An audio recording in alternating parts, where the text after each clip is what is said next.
ആളൂർ ജംഗ്ഷനിലെ മുത്തശ്ശിമാവിന്റെ ശിഖരങ്ങൾ വീണ്ടും വെട്ടിമാറ്റിയത് പരിസ്ഥിതി പ്രവർത്തകരുടെയും നാട്ടുകാരുടെയും പ്രതിഷേധത്തിനിടയാക്കി. നാട്ടുകാരുടെ ഇടപെടലിനെ തുടർന്ന് പലവട്ടം ജീവൻ നിലനിർത്തിയ മുത്തശ്ശിമാവിന്റെ ശിഖരങ്ങൾ വീണ്ടും മുറിച്ചു മാറ്റാൻ ശ്രമിച്ചതോടെയാണ് ജനങ്ങളുടെ ഇടപെടൽ. പോട്ട 3 പീടിക സംസ്ഥാന പാതയിലുള്ള ആളൂർ ജംഗ്ഷനിൽ നിന്നും ഏതാനും മീറ്റർ അകലെ റോഡരികിലുള്ള 2 മുത്തശ്ശിമാവുകളുടെ ശിഖരങ്ങളാണ് കഴിഞ്ഞ ദിവസം വെട്ടിമാറ്റിയത്. ടാക്സി ഡ്രൈവർമാർ ഉൾപ്പെടെയുള്ള നാട്ടുകാർ പ്രതിഷേധവുമായി രംഗത്തെത്തിയതിനാൽ ബാക്കി ശിഖരങ്ങൾ വെട്ടിനീക്കാനുള്ള ശ്രമങ്ങൾ നടന്നില്ല. മാവിന്റെ ശിഖരങ്ങൾ വെട്ടിയതിൽ പ്രതിഷേധിച്ച് ആളൂർ വൃക്ഷ സംരക്ഷണ സമിതിയുടെ നേതൃത്വത്തിൽ മാവിൻ ചുവട്ടിൽ പ്രതിഷേധ കൂട്ടായ്മ സംഘടിപ്പിച്ചു. വൃക്ഷമിത്ര പുരസ്കാര ജേതാവ് വി.കെ. ശ്രീധരൻ ഉദ്ഘാടനം ചെയ്തു. നാട്ടുമാവ് സംരക്ഷകനായ എം. മോഹൻദാസ് അധ്യക്ഷത വഹിച്ചു.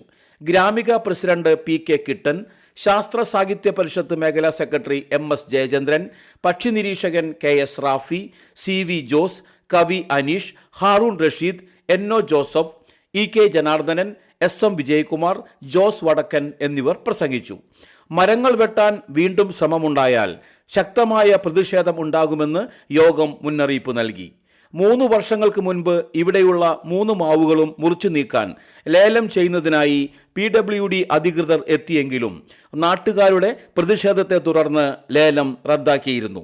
പിന്നീട് ഇതിൽ ഒരു മാവ് തീയിട്ട് നശിപ്പിക്കാൻ ശ്രമിച്ചത് വൻ പ്രതിഷേധത്തിനിടയാക്കി.